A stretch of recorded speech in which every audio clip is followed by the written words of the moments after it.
Welcome, ladies and gentlemen, to the second Elias V Fishing podcast.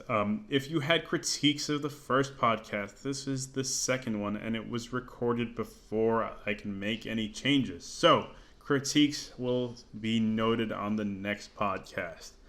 That being said, I'm still here in Virginia Beach. It's a couple days later. The flooding's pretty bad in Wilmington. I can't make fishing videos. The only thing I could do is check up on my home. Power is uncertain, so I'm not in a rush at the moment. I might go to New York. I kind of don't want to because the fishing's just kind of the albies just showed up, but I don't know. It's going through my head. Maybe I should try something different at the same time. So I'm a little uncertain. That being said, if you like these podcasts, there's a Patreon link in the video's description. This is a trial run. I'm going through a couple more episodes, seeing how the reception is between views, donations, etc., to see if there's a big enough audience for this to continue. Today's guest is actually a fishing guest. He is a guide and a charter captain, one of the guys that really helped me understand the sheepshead fishery in the Northeast, and how to catch sheepshead way up north, as they are present in decent numbers and targetable numbers in New Jersey and New York. This week's episode is welcoming Dan Schaefer of Insomniac Guide Service. So Dan, here you are. But Dan's specialty is sheepshead. I guess is that okay if I say that's your specialty, sheepshead? I guess so, man. I guess you can say it's my specialty. Yeah, we do all kinds of weird stuff. So we live line in the back. We flats fish in the back, which is all kind of non-traditional to the area. So I guess pretty much everything we do is weird a little bit. So I'll give my little history quickly of sheepshead fishing for me very quickly, and then I want to get into your history because yours is much longer. So I started, looking at guys in South Jersey catching sheepshead like in the last 5 years or so, and a couple of skunks, and putting it together during the summer months of like 2015 and 16. Eventually, after many skunks later, I did end up catching a couple, and I didn't really follow like the typical southern, rigging or strategids. I kind of pieced it together off stuff that guys like you were doing, similar to tagging, but not quite. And it's not like I discovered anything. I hate when people are like, "Oh, I figured this all out." Somebody, I know. Yeah, yeah. I figured it out. Here's the thing too, as far as the technique, as far as catching them goes. I'm probably going back 15, 16 years. We were using, jig heads for tog back then. Was anyone else doing it back then? We were wreck fishing with them. We were togging with them. Was anyone else really doing that back then? Can I say that I, came up with the technique? Yeah, I don't know. Right. Some pinhooker in Rhode Island have been doing it. I don't know. Right. Neither one of us discovered catching sheepshead either. I know that for a fact too. Yeah. No. Yeah. Uh-huh. But at the same time, exactly. From making it accidental catches in the northeastern region of the country, to actually making it a targeted fish that you can routinely catch and pattern down. So that's what I really want to pick your brain at. How you went from I got an accidental catch to I'm now dialing in on these fish, and how you initially started rigging for them. And I'm sure you experimented. Go ahead. Let me tell you what. It started with an AquaView camera. And it started with using rigs. And the number one reason that we started using jig heads to begin with is that we couldn't catch a sheepshead. So this is going back 15, 16 years. So we dropped down the AquaView camera because my brother had a nice fishing camera that he used in Ohio for drilling through golf course lakes in the winter because there's nothing to do in Columbus, Ohio in the winter. Right. Everything's frozen. And looking for bluegills and largemouth under the golf course lake ice.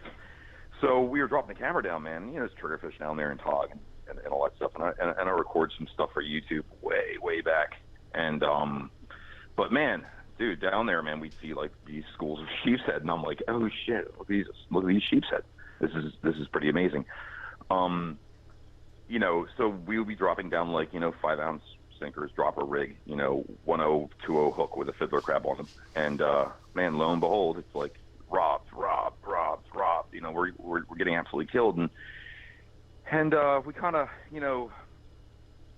gave up on that for like a month or two, and then next time around, my brother fashions a jig head on, man, puts a crab on. He's like, I want to see if this works.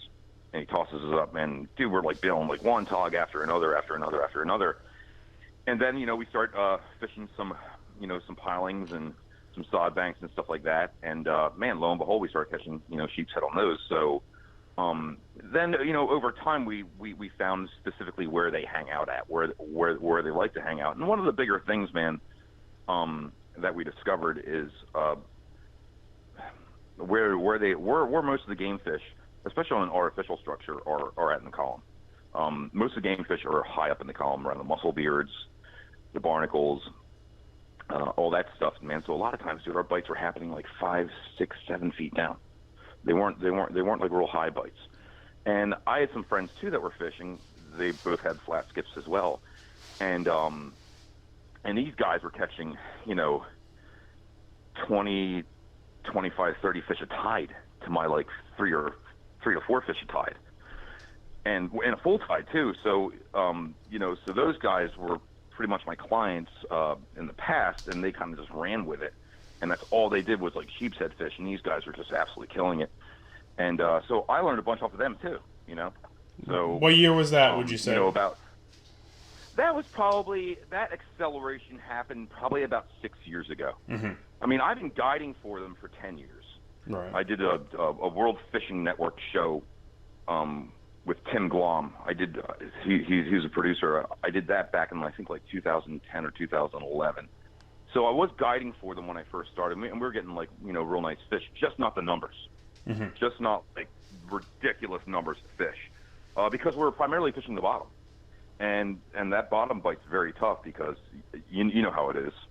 They come up and it's just like, dude, they just pick it up. Mm-hmm. Or you have trash fish to deal with. You've got like, your toadfish and everything else out there, to deal with. In Jersey here, we're blessed with not too many trash fish. If I have a trash fish, it's probably going to be a tog, right. like a small tog. That's about the extent I get. I don't get too many. Right. Maybe like a little sea bass, something like that. So yeah, so that's kind of how the whole thing started with that, and you had things are kind of inferior as far as product goes, and I can get onto that a little bit later. But yeah, it kind of wasn't really a bycatch accident. I mean, man, and it took me a long time to actually land one of the things. I remember losing like 12-pound fish on top of. I remember losing like 12-pound fish on top of a bridge, and man, one of the things that I found myself. I'm not sure if you found the same thing either. It's just that, like, the entire time I was just using the wrong bait, too, when trying to target them. It's like, they don't really respond that well to green crabs.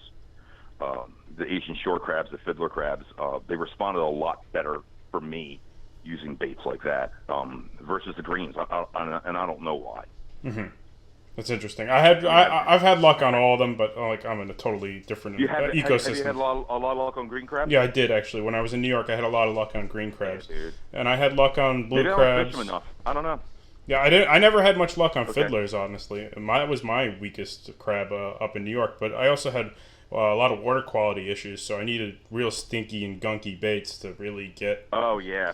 Yeah. So the clarity was maybe green crab's pretty nasty. Yeah, maybe a foot or two was my clarity. And the other thing is a lot of the smaller crabs further north with you was the porgy, and we talked about that plenty, like back and forth. Like I'm just covered in porgies in my environment. So if you start using really small baits, you're going to get lots of 12-inch to 14-inch porgy all you want. You could fill up a cooler full of them. So that's especially in the summer, man. Yeah, in the summer it's bad. Yeah. So the other thing I was curious. So I ended up finding a couple in New York. What do you think their pattern? So in the listeners that really don't know, it seems like me and Dan here more or less kind of guessing, but it seems like based on what we've seen, we're not seeing many fish under 8 pounds up north. Really handful at most. It seems like there is some sort of migration or movement through the Northeast that seems to be fish over 8 pounds on average, and up to 15 to 20 even. I wouldn't be surprised to see a 20-pounder caught out there. Yeah, that thing's out there, man. Yeah, for sure. It's got a crown on its head. The king sheepshead is out there, but we all speculate. What are they doing? Are they migrating? Are they spawning? Is this just their new feeding grounds? Because as far as I know, up in New York, a couple were always caught as bycatch occasionally by like the old school commercial tog fishermen that I knew. There was always a couple, but not to see in 2017, I landed 21 sheepshead in New York. And I know other people caught them too, not just me. So it's like there were others caught. Maybe I did put in a lot of time on them to really, I found it's just new and something different. That's why I put a lot of time into them.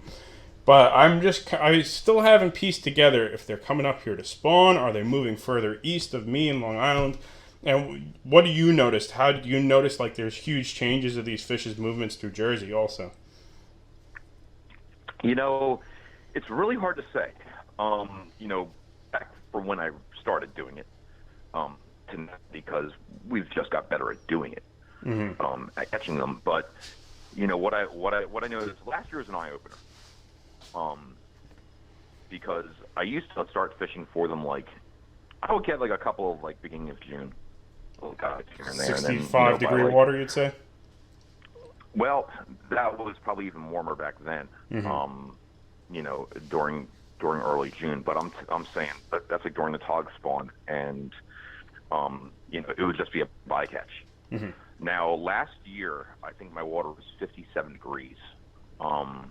It was early May last year, and there was like no bass around, like no bass to be had, and it was like, I guess probably like the first week of May or after the first week of May, and I think we had 25 fish in like one trip. Damn.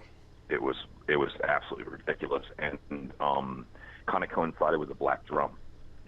Those guys being up in the bay. They may travel together. It makes sense. That does sound. That's a good theory. Yeah, that initial school, and we're talking some pretty cold water. That's hypothermic water. That's cold. That's definitely cold stuff. Now, what's their migratory pattern?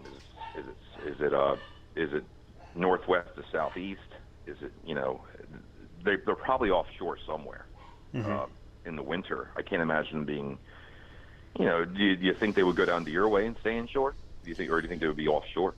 Somewhere out in front of Virginia or North Carolina or even South Carolina. It's tough to say. I don't have enough experience here on the sheepshead fishery to know what their inshore offshore patterns are. A couple of locals say they seem to set up off Charleston heavily in the winter, and South Carolina, and that's what I've heard. Yeah, and around Jacksonville, that whole area. So it's kind of tough to guess, really, if you ask me. And it might be two different stocks of fish, honestly. The more northern. Oh my gosh, who could know? Who could know? Yeah. What's funny? This year, or I think it was last year. Yeah, last year. And listen, it could have been like a very high abundance year for sheep. It could have been just a really abundant year. And, man, I was out on a buoy about 5 miles off the beach, and I was looking for trigger fishing cobia in, my little boat.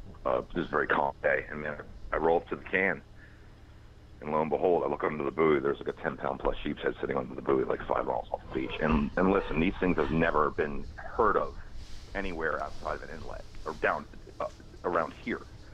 So, and then I had, friends that were spearfishing on like those 3 to 4 mile wrecks. So it's like, wow, now they're starting to populate the wrecks, out front, because I have my AquaView camera out there as well, and I drop down, and we've done a lot of togging in like the 1 to 3 mile wrecks.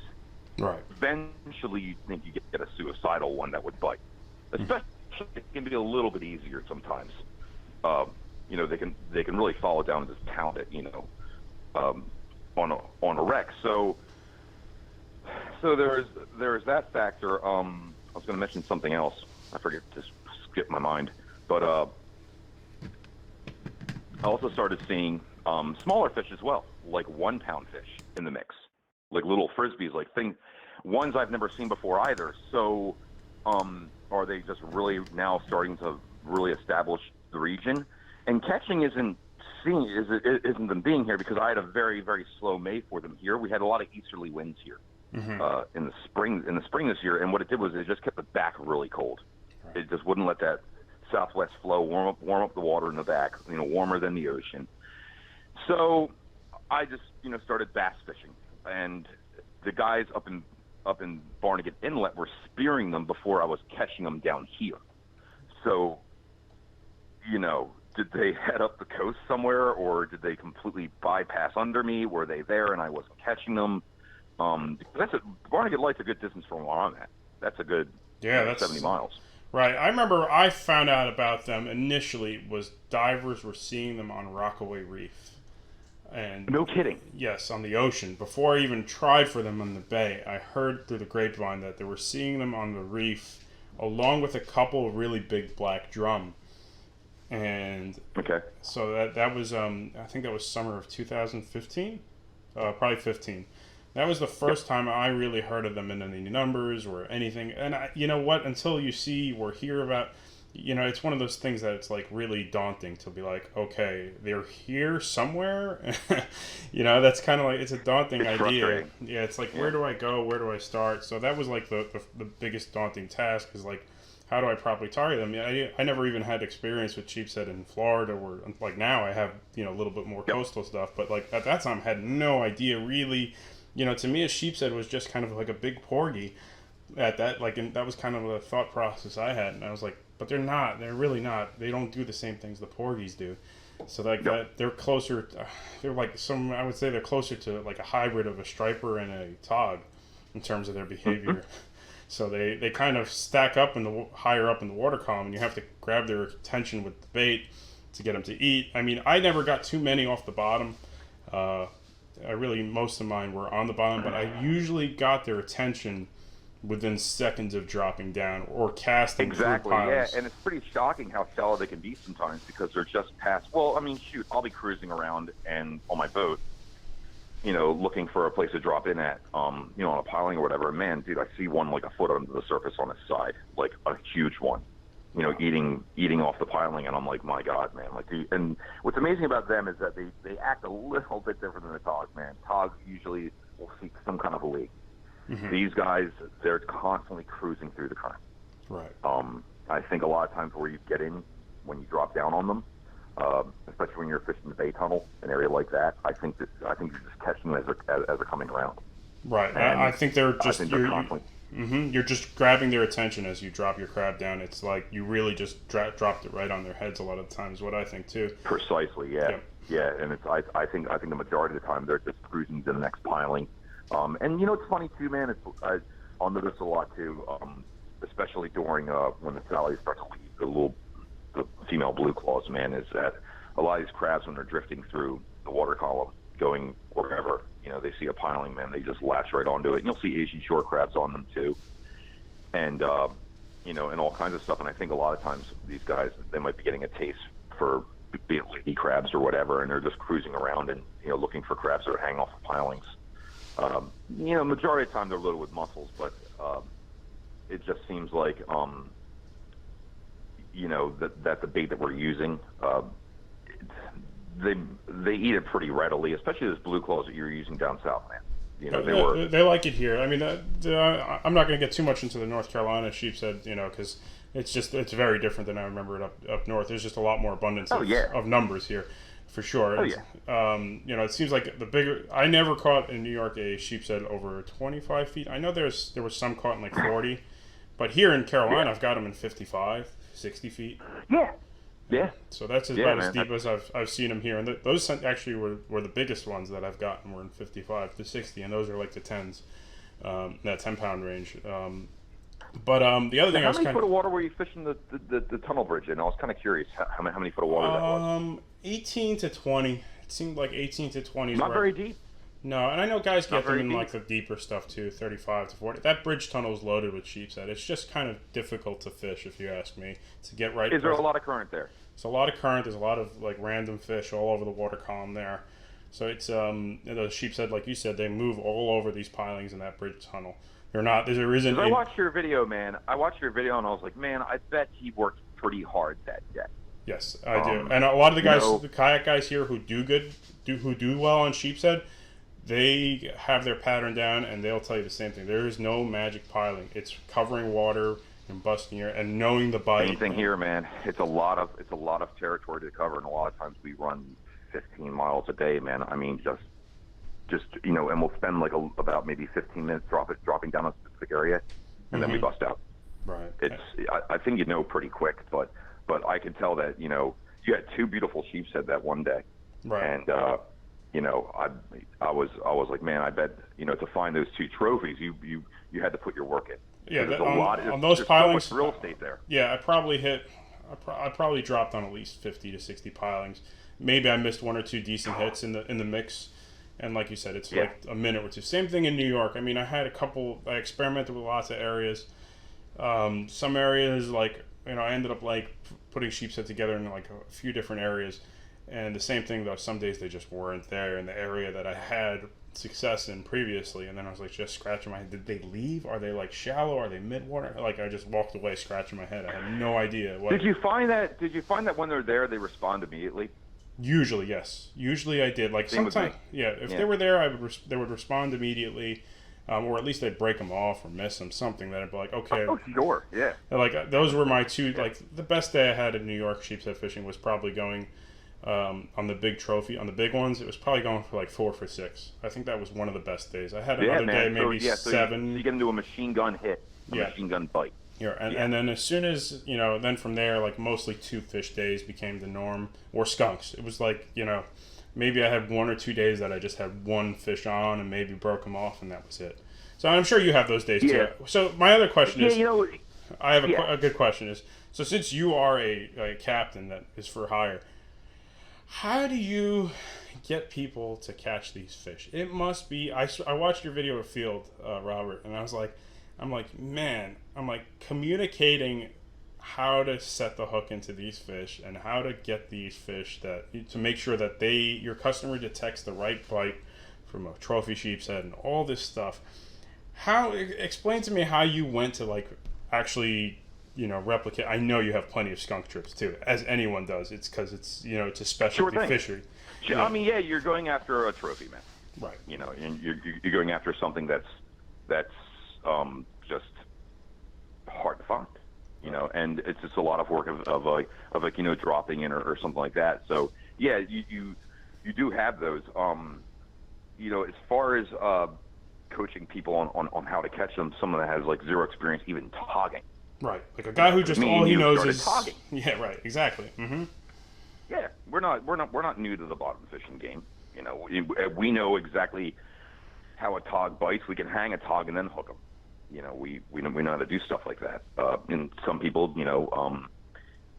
Field has a freshwater background, obviously, so that helped out a lot as far as his goes. But as far as teaching them how to hook the fish, man, you got to correct everything. It's like sometimes they're leaning forward too much. Maybe they're not used to being on a boat, so they may be like leaning forward too much. Mm-hmm. And what that does is if they even try to set a hook, they're too compressed. Mm-hmm. So rod tips down low because a lot of times those fish can bite. You don't have to worry about that. You're in a kayak, so you're naturally going to be much lower to the water anyway. Your rod's not going to be horizontal to you, above the water like that. So it's imperative to keep that rod very low in case that fish grabs it. And a lot of the times they'll come up to 2 feet with it. And if the rod's too high, by the time that they actually set a hook, you're in a high sticking position with like no leverage in order to get that hook into that fish's mouth. Another thing too is when they're dropping down, because we're basically dropping down, we're opening the reel, dropping down 3 or 4 feet, shutting the reel again. So a lot of people sometimes they will go ahead and whip the rod up to get line off the spool, and then watch the line fall down as their bail's closed. Well, a lot of the times it stops midway and it's robbed. So a lot of times I have them just hold the rod in position, open the bail of the spinning reel, not move the rod at all, and then shut the bail again. That way, there's still no slack in the line or anything like that. And then, hey man, sometimes the rods get railroaded, so where the rod just gets taken down into the column, and the rods are soft enough, Loomises and stuff like that, to where the rod just kind of bends for them, and the fish doesn't really feel them either. Or I can tell them when to when to hit a fish if it just pops up for a minute. But it's a learning curve for the clients. But after a while, man, you see how when you're not fishing and you're guiding, you do learn a ton of stuff. You learn like the mechanics of everything. Like I didn't know any of that stuff before I started guiding. I didn't know what made a good cast or anything like that. So you learn the mechanics of everything. So you know things a lot better inside and out when you have to constantly teach people, observe how they're doing things. Sometimes really, really good, or or incorrectly, and so that's a huge advantage over the field of watching people do things and explaining and teaching. Yeah, that's pretty interesting. The next thing I thought would be fun. Dispel a bunch of myths about sheepshead. Go ahead. I always say I love to do this. When people are like, you have to set the hook before you feel the bite and all this. I love just being like just trashing some of these. No, you don't feel you don't feel it. You see it. Mm-hmm. You don't feel the bite. You see it. So a lot of people will have their fingers on the line, mm-hmm. and it's a good way to cut your finger on the braid, but you're not going to feel them. You're going to see it. So people are like, you get set the hook before they bite. Well, hey man, the rod pops up slack. That's why we're using such light equipment. Down south you'll see them a lot of times jigging up and downward. Just so they can. It's a little extreme in my opinion, but a lot of times you'll see them jigging up and downward because it's the only way they can see the rod bend on a fish. Is that when they go up, the rod bends, or they go down, the line doesn't go down. Mm-hmm. So you'll see people like a lot of times, maybe like Northwest Florida, Alabama, that area, they'll be kind of like jigging on the pilings, but then again they're using Carolina rigs. Right. So, I cut my teeth in Destin, Florida, which is one of the number one sheepshead bridges in Florida. It is a bridge that gives up 8 to 10 pound fish. Not all the time, but it's definitely a possibility there. And same techniques that work here, work even better down there. So I have quite a bit of experience in catching like a lot of numbers of them. There, it's kind of funny because when you drop down in Destin, especially like over in East Pass, or I guess Destin Inlet, when you drop down there, man, you can see 30 to 40 feet down. Damn. So especially on top of the jetty, so it's like you're dropping down there, and you're looking at the sheepshead kind of like mosey up to the jig head, mm-hmm. and you have to look away. Mm-hmm. We can't watch them eat it. I remember my only experience really seeing these fish eat was in Florida. All of a sudden, I was like in 6 feet of water. I saw a couple of slobs sitting under. Shallow guys, yeah. I see them sitting under the docks, and I just put the crab in their face, and they're facing it, but they're not opening their mouth at it. They just keep looking at it, and eventually swimming away. Mm-hmm. I'm like this ain't as easy as I thought it was going to be. Nah. But yeah, so in Destin, watching those fish eat it, and it's amazing. You got about maybe a second to set the hook on them, and you literally can't do it when you're watching them. You have to look away and just watch that rod tip, and it's a typical sheepshead bite is just nothing but a vacuum. That's all it is, and that's how you tell when you're into that. If you watch that video with Robert Field, the last I think 2 drops before we hooked that sheepshead, I could tell that we were into one or a school of them or something, because his line started popping versus that tap hold for a mm-hmm. tog. It just started like it's just a vacuum. Mm-hmm. I was like, oh man, I'm like okay, we're into them, and I didn't have a whole lot of faith in that time frame because it was just getting really windy out. Water was getting really muddy. All right. And I had to run to those grass beds to find any kind of clean water to even go bass fish. So I mean, the conditions were really diminishing. Yeah, like by the second. Funny you say about the vacuum though. Like I remember when I started fishing for those things, I was using 7/0 hooks, and I was still hooking them with 7/0 hooks. Yeah, dude, 7/0 hooks. My God. I was still hooking these fish, no problem, with 7/0 hooks. I just made sure I used the crab size, like I was using either half a green crab or like 2 monster Asian crabs. And the reason I was doing that was because of small tog and porgy, so I wanted to give a presentation that those fish would ignore. Yeah. And the sheepshead band, even though I would, it's the same thing like you said.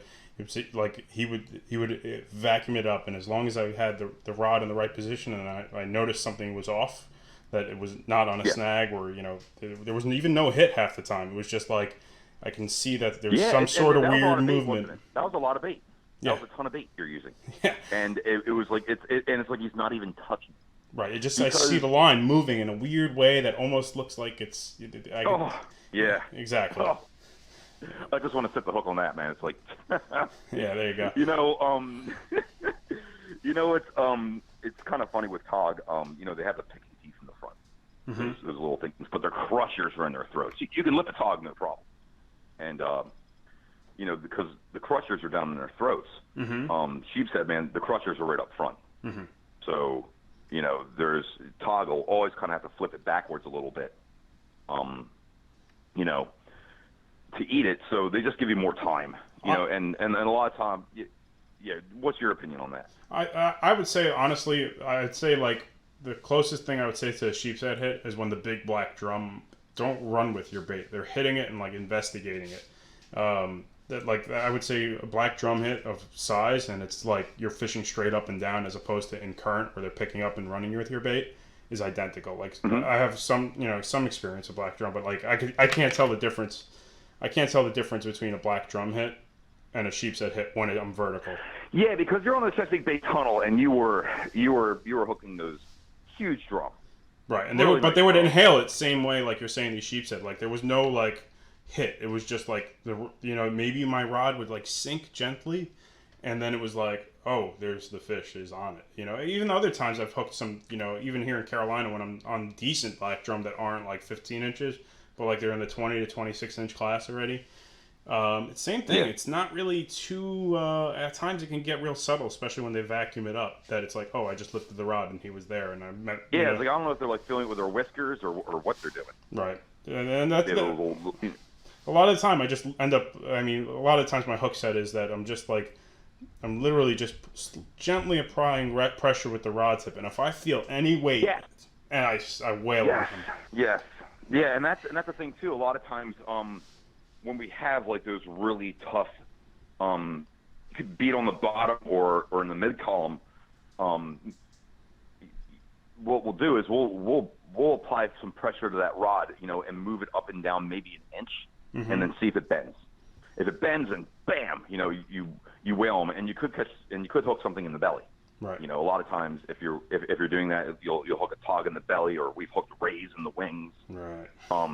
Doing that too, because there's a ray kind of fluttering around it. So that's a great technique as well that you pointed out, is just lifting the rod tip a little bit, and to see if you can kind of get him in a rhythm to where it's like he's grabbing at the same time you're lifting it. Right, and then you can feel the weight. Exactly.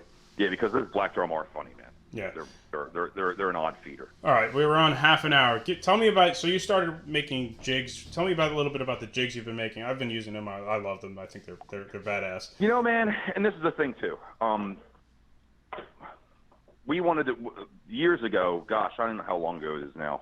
8, 9, 10 years ago. We designed something out of clay.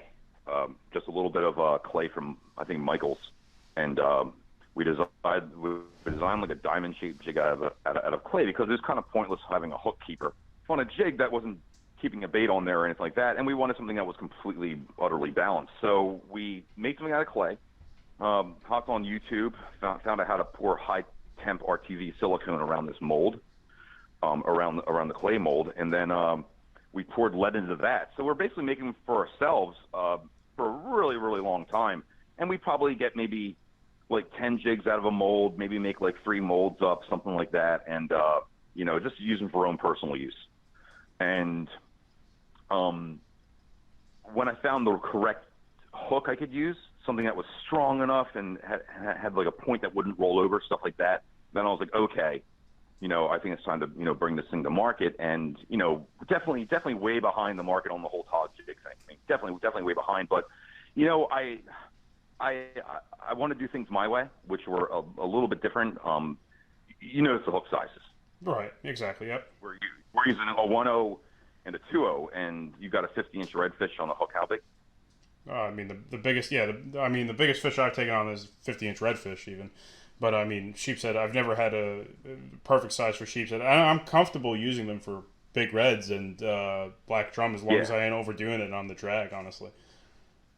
Yeah, I mean, I think it was a 2.0 hook. I think you're using for that for that larger red. So what we want to do, we want to make a hook that was really strong, really small, on something that had good balance in case you're fishing on the bottom. Right. So that was a whole concept behind that, and I didn't really see anything on the market that was kind of similar. Because I wanted to put like, on a 1/2 ounce jig, I wanted to put like a 1.0. On a 3/4, I wanted to put a 2.0. On the ouncer, we have 2.0 on that as well, and also that 3.0 too, as well for this bigger blue claw baits and stuff like that. But and that was a huge advantage too, because there wasn't too many 1.0 hooks on the market, and usually it was with like a 1/4 ounce or something like that that would really hold up some like really big fish. So a lot of times, those smaller hooks that we're using, either they would be good for one fish, and the hook point would be shot or would be kind of bent out, or we would just lose that fish altogether, just because those hooks would come open and stuff like that. So we were pretty happy with how it came out. It's kind of funny, we were live lining with them for a flounder tournament because we live line Big Spot. One of the ones we got on our prototype years ago, I think it was like 2013. That was like a 13-pound flounder we had on one of the prototypes, and that was a 1.0 hook. Dang. I believe that was a 1/4 ounce that we were making back then. Damn. Out of the silicone.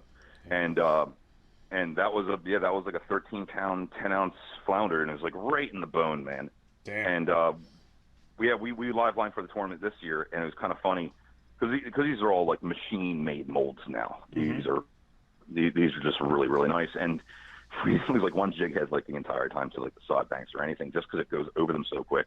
And it's like, man, I think we made these things like too well. It's like no one's ever going to lose them, or I need to buy any more of them.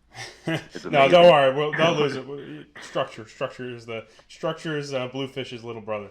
Yeah. So I know. All right, we got like 30. I'm on 35 minutes, man. I'm gonna put a link in the description of the bottom sweeper jigs. And Dan's, if you're in Jersey, you want to check out his guide service, absolutely. Check out. Put a link to his website where you can book a trip with him too. Any questions for me, quick, that you want to put out there that might be kind of interesting? You think people would be? Man, I had something interesting actually that you never really got to experience. With sod bank fishing, right? With jig heads, right? And it was one of the things here where it's like, man, it's like that's where you like really started to see these things shine, because there's a lot of these high current sod banks, the same ones I would live line for flounder or striped bass with, that tog populates starting in September when the trigger fish roll in, and this is anywhere from, I guess, Barnegat Bay, down to wherever the sod banks are. And I probably have plenty of this opportunity in North Carolina. Honestly, I just haven't really played around. You may. You're more familiar than I am with it. Yeah, I mean, and this is like 13, 14, 15 foot of water. Areas like that where the mussels started to mature up here. Right before because those fish will be there from September till about maybe Thanksgiving. Maybe the first week of December, and then they're out of here.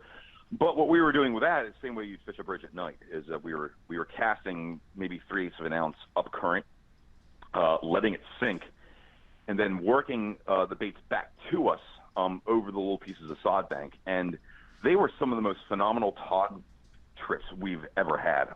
They were in the back anyway. I mean, these fish were as large as like 9-10 pounds, averaging like 6 or 7 pounds. And oh gosh, the one day we got like 45 triggerfish. The one day, and there's plenty of puppy drum as far as black drum, and there's some pretty nice sheepshead mixed into there. There's a couple of like 8, 9, 10 pound sheepshead. But man, like the amount of hours I've spent double anchored along a sod bank and roping fish on jig heads is, and what's great about it is that as soon as you like draw that jig and that bait over that sod bank and get right behind the lee side of it, it's like, man, they pick it up right away, and it's like a horizontal run. They bet yank the rod out of your hands when they hit it. That's really eye-opening. It was one of the most. It was just such a fun bite, man, and I haven't done it here in quite a few years because I've been bass fishing so much, live lining and topwater fishing and stuff like that, and I'm still chasing sheepshead through October. Because that's just kind of the demand on those is kind of taken over. But man, that sod bank fishery, there's so many places around here to fish them. Yeah, that's eye-opening. I got to start like really paying attention now. Like, because there's also, you know, between Sheepshead here, there's, I mean, I'm sure Drummer on the sod banks. And that's their natural environment. Let me tell you what, man, on their natural environment, the togs alone were so much thicker than they would ever be on the bridge. I mean, they were so thick over there, and they were such nice size over there because it's just their natural environment of you know, you look at the females. That's kind of what they blended into. Right. With that, before man-made structures you know, came, where did tog go? Right. That's exactly where they were. And you know, Sheepshead, we kind of know what they do. They're like zebras, man. Schooled up fish, stripes, blend in with each other, look like a formidable subject, so predators won't, you know, attack them, stuff like that. But yeah. You get any Sheepshead there with any scars in them? We've had quite a few here with like half their top fins missing. A couple of scarring from sharks. Nothing like the black drum. The black drum and some of the reds seem to have the most scarring. Those would be the two. Is that right? Yeah, I would say the black drum and the redfish. I mean, up north it was the striper and the bluefish that typically had the scarring. Sheepshead, I really haven't. I mean, the only ones are the ones I scarred through the pilings, but you know, when they're coming up, they're rubbing on the oysters and rebarb. Because some of this, I had like some really gnarly structure I used to get them up through. Yeah, I can't think of any. I'll tell you what, man, I'm shocked that you found Sheepshead so big down there in North Carolina. I mean, you had so many beautiful fish down there. Yeah, I would think they're, you know, I think they're probably all over the coast. It's just, you know, it's targeting them, spending the time to target. You know, the thing is here in North Carolina too, there's a lot of fish to target, so I don't think too many guys. You know, maybe they do target Sheepshead, but I don't think they, you know, target them as much because just the choices here between redfish, flounder, black drum, you know, the ocean choices of Spanish Max and stuff. It's just there's a lot to target here. So So like my default is something I'm already kind of comfortable with.